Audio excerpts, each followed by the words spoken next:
What's going on, everyone? It's Jason here. Hope you're having a great day. Today, we're doing a big recap on AMC, where I think AMC is going from here. Also, want to speak on what Kramer said today about AMC and how that's spreading a lot of FUD around the community and not helping out the process at all. If you could, make sure to smack the like button down below. That might help this video, helps out more people learn about AMC and stay up to date on what's going on. And if you're not a sub, make sure to smack that sub button, hit that little bell notification, and let's get right into it.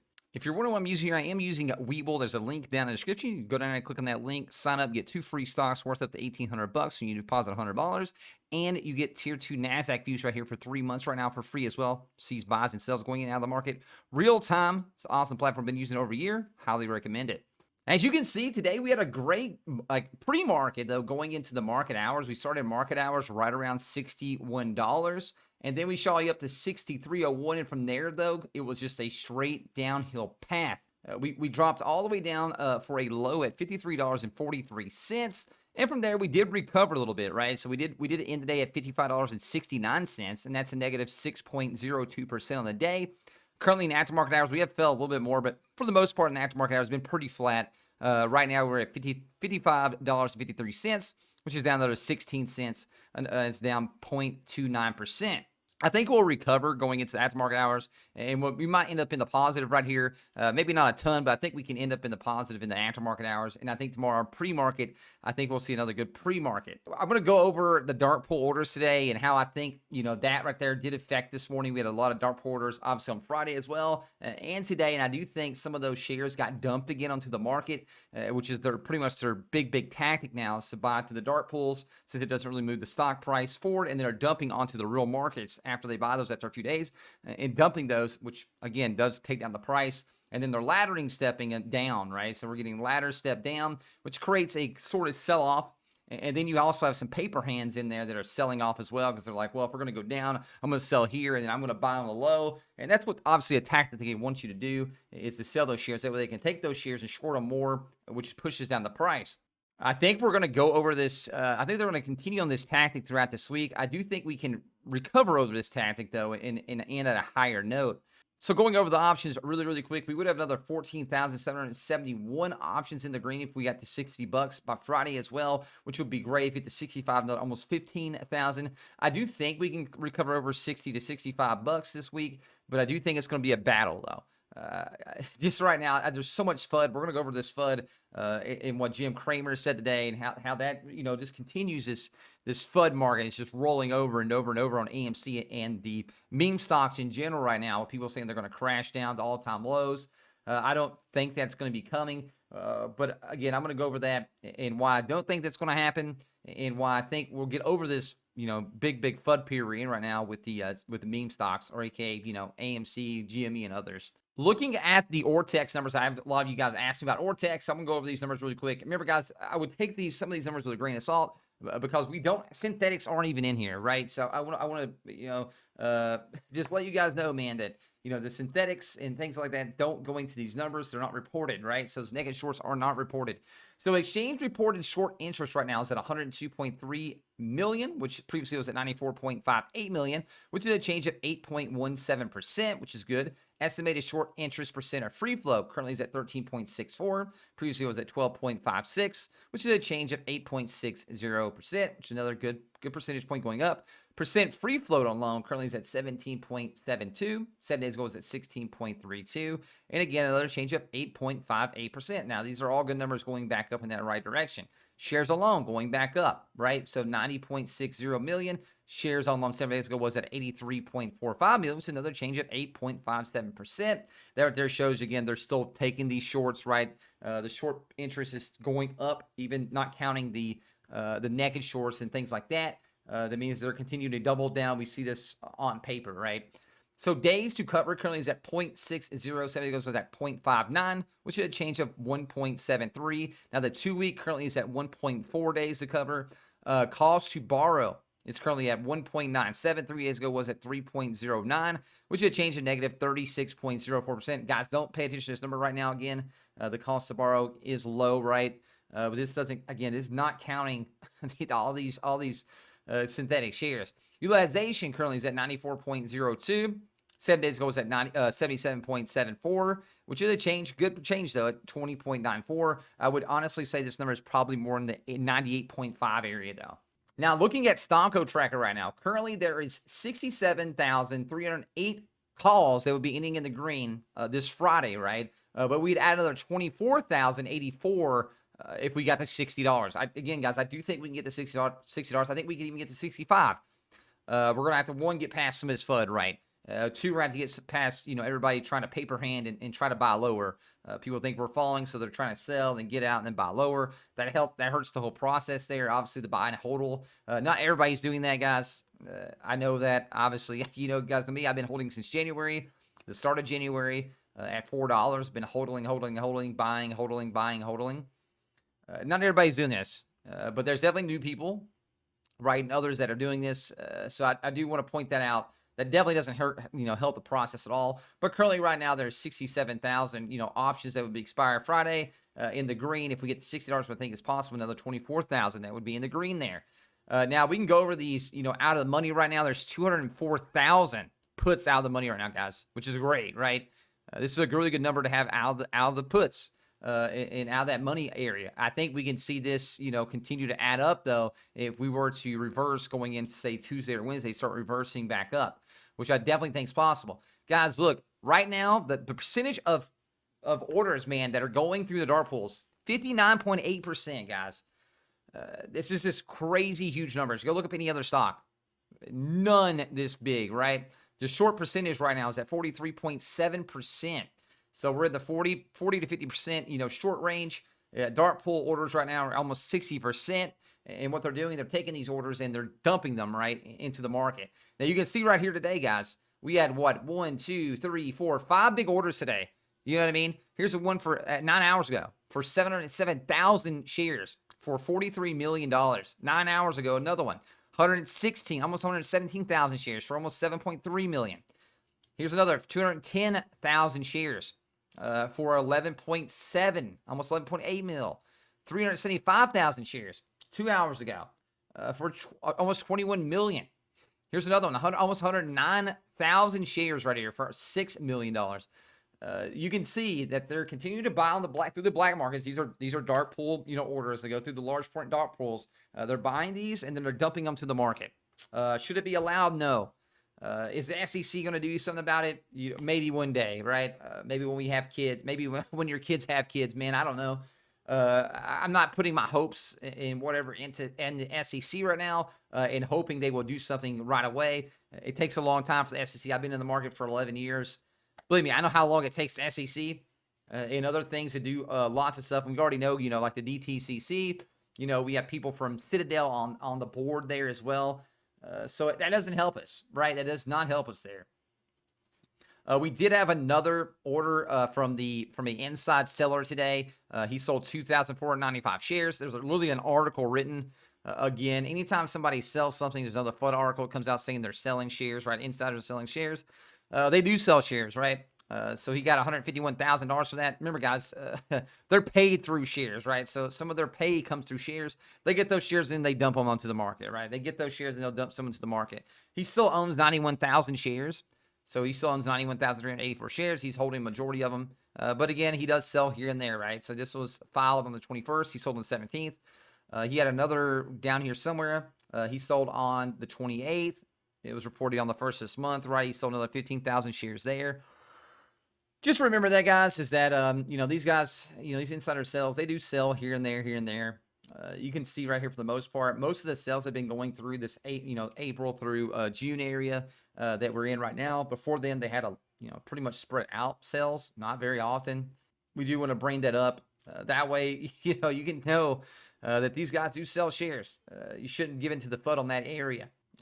This is another thing, man, right here, guys. On Yahoo Finance, why AMC stock can't squeeze like GameStop stock. The world's largest cinema operator, AMC stock, has been on a tear as the resurgence of the meme stock squeezes continue. But it's no GameStop. It also appears that AMC and GameStop have decoupled in the near term as Reddit traders are favoring AMC, while GameStop continues to bleed in attempts to find a bottom after its less than impressive Q1 2021 earnings results. AMC continues to maintain elevated levels of volume despite the monstrous dilution taking place. We all know the dilution's already done. They did this for a reason. The dilution, aka adding more shares into the market. They're counting shares that were added back in 2020, obviously, and shares added this year as well from the pandemic and them going and getting more capital. I don't think that hurts the company, though. For the most part, we're all hodling, right? So GameStop recent rebound has created a new template for meme stocks, being more than one-shot wonders. The notion that AMC will short squeeze as GameStop did in January 2021 is very likely not mechanically feasible. Yeah, see, man, the funny thing is they're looking at just numbers, right? They're looking at dilution. They're looking at all the wrong things here. What they don't talk about here is how shorted the stock is, right? And what they're looking at is like, obviously, they're saying theaters are going down, so on and so forth here. Netflix on the rise, yada, yada, yada. AMC is the world's largest cinema operator, but it has been completely decoupled with the peer stocks like Cinemark and IMAX. Instead, it has taken a life of its own after having raised its average trading volume in excess of 100 million shares a day, with some days hitting 500 million shares, which those were great days. Right now, we're at 200 to 300 million, which is still fine, though. Additionally, the company has finally utilized its heavy liquidity to raise cash in an at-the-market offering, which we've seen that obviously the $1.2 billion. Again, what they're doing that money, though, is one, they're paying off debts, and two, they're going out and buying some of these places like Pacific and ArcLight that have honestly went out of business. They're buying some of their better theater chains and some of their better, theaters anyway, to bring in more market and making more money and capital, which overall will help out the stock in general. So right here, they're talking about how AMC and GME were following each other kind of closely in charts, and now they're not as much, or, following other, let's say meme stocks, like they like to call them. I just call them momentum stocks. I think it's what they're called, momentum stocks, what they've always been called. And so all of a sudden, I guess since, Reddit started talking about now they're meme stocks, right? So they're talking about how that and how now it's not following the fib of this and that and this and that. They don't need to follow each other, though. They use this as a tool to say this is not how, GME did, and this is how AMC. Guys, two squeezes aren't the same, right? One squeeze is not the same as other. I think AMC, if it does start to squeeze, and it does squeeze, I think it's going to be more of a slow build up to that squeeze. Whereas GME was definitely a slower build up, but when it hit that peak, it shot up really, really quick, right? And then it got shut down by the markets overall. But I honestly do think that AMC I still think it's going to be a slow squeezer. Again, they're looking at the fib lines and RSIs and stuff. You just can't. Whoever wrote this, Jay, I don't know if this guy knows stocks a lot or what. But to me, it's more like he's going down the line looking at if they look the same. Trying to compare AMC to GME when you can't compare the two. Right? Just like I don't think you should go out and hate on somebody that's investing in the GME, just like I don't think people in GME should be hating on people that are investing in AMC. We're all in this for the same cause, right? Is to show these hedge funds, the reason why I got into this, that they cannot be doing this. They can't be going out, bankrupting companies over and over again for their own good, putting tons of people out of jobs, right? And just hurting companies overall to line their pockets for more cash. Now, I'm going to play this really, really quick. This is Jim Cramer today speaking about AMC and GME. Now, Jim, in your Real Money column this morning, you mentioned the momentum in the meme stocks. You mentioned the short-term lifespan of some of these stocks that we've seen, such as Wendy's versus the AMC and GMEs, which are really the only two winners, as you point out, of the Reddit investors so far. So what does this tell you about the staying power of this kind of investment? Well, I think that clearly reveals that they're not investors. They're just about targeting a couple of shorts. There's the fact that there's no natural sellers from AMC up here in the 60s, rather amazing, given the fact that there's still no real comeback to the theaters. But Adam Aaron is fantastic, and if you buy the stock, you get free popcorn, and free popcorn is like free beer. There isn't anyone who doesn't mind free popcorn, but that's the one that hasn't any natural sellers. GameStop, I understand, shouldn't have natural sellers because those people, owners, are waiting to see what Ryan Cohen does, but everything else has been pretty much disastrous. The Corsair being the worst. They pushed Corsair, the insiders were ready, and they shot the buyers. It was kind of like a Valentine's Day massacre, except for it happened to be more around Memorial Day. And the Wendy's push was so Bush, it was scary. I mean, they had absolutely nothing other than the fact that they liked the salad, which is really extraordinary to me. I feel that the push on Cleveland Cliffs is going to be ill-fated, given the fact there's no infrastructure bill. But I really do like Cleveland Cliffs. Irons come down. It really is just a case of they're a two-stock gang, and they're nothing else. I'm looking at BlackBerry, trying to figure out exactly what's going on there. I haven't been able to come up with anything. I'm going to be working on that for the next couple of days. But when you only have two stocks, I question whether you're a movement. They tried, there was this kind of attempt to squeeze Bed Bath & Beyond. I like Bed Bath. It has a 33% short position, which seems unwise given the fact that Mark Tritton's very involved doing a good job. Although I don't think the stock has episode to the 30s, that's one they're trying to squeeze. But, this like the kind of squeezing thing is getting old. And AMC is, if natural sellers came out, or if AMC decided to sell more stock in order to pay down more debt, then that would collapse too.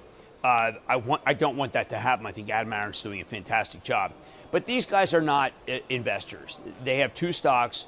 When they venture out of those two stocks, they have nothing, because they were only just about short busting. The apes were not about doing work. So I salute the apes that they've been able to control two stocks.